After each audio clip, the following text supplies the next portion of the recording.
Nasubukan nyo na ba sumayaw ng cha-cha? Ika'y natutuwa tulad ni Aling Linda.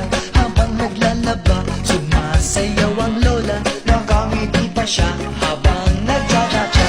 Dahil ang cha-cha pampatanggal ng problema.